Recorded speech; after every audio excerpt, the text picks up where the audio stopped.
Before we start with the video, here's a little disclaimer. While some of the exercises in this video can be successfully used to build muscle and strength, it is very easy to use improper form and damage your shoulder. These exercises require a lot of shoulder mobility and stability to do them safely, and even this is not a guarantee to avoid injuries with these movements. In addition, they also offer no real benefit over similar exercises with a less dangerous shoulder position. Alright, now let's start with the first shoulder killer, and here we got muscle ups. To make it more precise, we talk about the chicken wing and the muscle up without flared elbows. Both put your shoulders into a bad position with a lot of stress for your tendons, joint capsules and the ligaments. So when doing muscle ups, always do the transition with both arms at the same time and try to keep your elbows as close as possible to your body. We know that this can be really hard, especially if you struggle to do even one muscle up. So in order to learn the right technique and maintain a healthy shoulder, we suggest band muscle ups. The band makes this exercise a lot easier, and it ensures that you can focus better on the correct transition, shoulder position and technique in general. If you want to know more about muscle ups, we linked you a complete tutorial in the description. The second shoulder killer are upright dips. If you're doing your dips like that, you create an excessive shoulder extension under the load of your whole body weight. Most people go way past their active range of shoulder extension in the bottom position of the exercise. So instead of stabilizing this position with their delts, pecs and triceps, they put pressure on the passive structures of the joint, namely the shoulder capsule and the ligaments. In order to keep your shoulders safe, we suggest to lean forward. As you can see, this variation creates less shoulder extension and with that ensures shoulder stability and proper muscle work instead of joint pressure.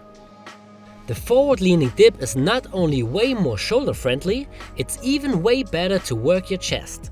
So if you've experienced shoulder or even sternum pain while doing dips, try this version over the upright one. The third shoulder killer are kipping pull-ups. A huge downside of kipping pull-ups is that they are much more likely to cause excessive strain and injury to muscle and connective tissues than regular pull-ups.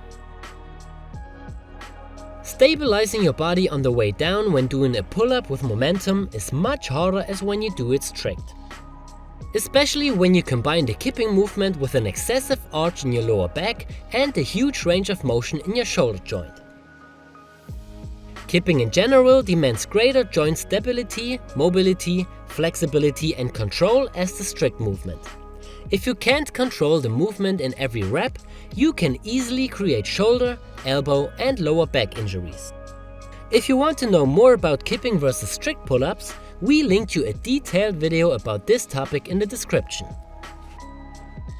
The fourth shoulder killer are behind the neck pull-ups. During the behind the neck pull-up, your shoulders are in an external rotation and abduction. This shoulder position is not bad in general, but under a high load and without the necessary mobility, it places undue stress on the rotator cuff muscles and the shoulder ligaments. Your neck is also at risk for injury as it is forced into forward flexion to get your head in front of the pull-up bar. Many people do this exercise because they assume that they can get a better activation of the lat muscles. But in fact, regular pull-ups produce greater muscle activity in the lats than the behind the neck version does. This pull-up variation is also not the best option when it comes to other muscles like the traps, the rhomboids and the rear delts. Here you should stick to any kind of rowing exercise or arched back pull-ups. Of course, there are also people who got the necessary mobility to do behind the neck pull-ups. But all the exercises mentioned before are much better to activate the same muscles without putting your shoulders and neck under too much pressure. You should still keep in mind that behind the neck exercises are not wrong in general. It's always about the load and the body position. A behind the neck swimmer movement, for example, is a great exercise to strengthen your muscles and increase shoulder mobility. The fifth shoulder killer are back to the wall handstand push-ups. Here we got a similar problem as in the behind the neck pull-up. With this execution, you put unnecessary load on your shoulders and elbows. In addition, you also have to arch your back to get the right center of gravity. A much better and safer way is to do handstand push-ups with the belly facing the wall. This movement is much harder but eliminates all the downsides mentioned before. This execution allows you to do the exercise with a straight back, a much safer shoulder position, and also with a higher range of motion.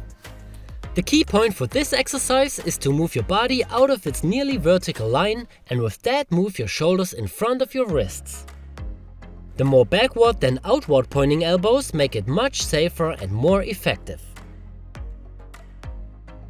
If handstand push-ups are too hard but you still want to benefit from this exercise, you could do pike push-ups. The sixth shoulder killer is the behind the neck military press. This is very similar to the handstand push-ups or behind the neck pull-ups. You need a lot of active shoulder mobility and stability to be able to do this exercise in a safe way. If you aren't able to do that, you're simply putting pressure on the passive structures of the joints instead of working your muscles. In addition, it doesn't afford any benefit over pressing from the front, so why even consider this exercise in the first place? The seventh and last shoulder killer are upright rows. Upright rows are strongly connected to shoulder impingement. This has to do with the position of your arms and shoulder while performing this movement.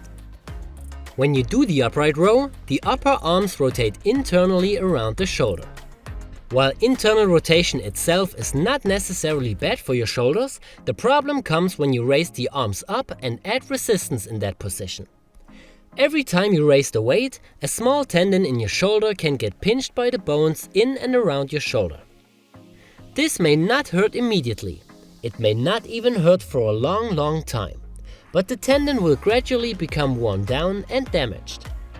You may not even know you have a problem until one day you feel a strong pain.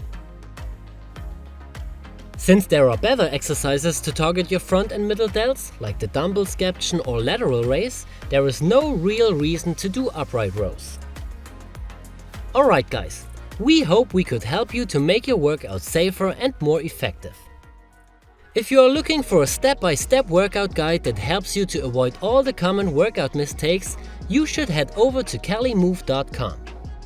Our workout programs are built upon scientific research and come as a day-by-day online course you can follow easily. You get high-quality videos, animations, an intuitive layout, and all other important things a good program needs. Benefit from our experience as athletes, trainers, and therapists. If you like this video, don't forget to like, subscribe, and activate the notifications. My name is Alex and I see you in the next video.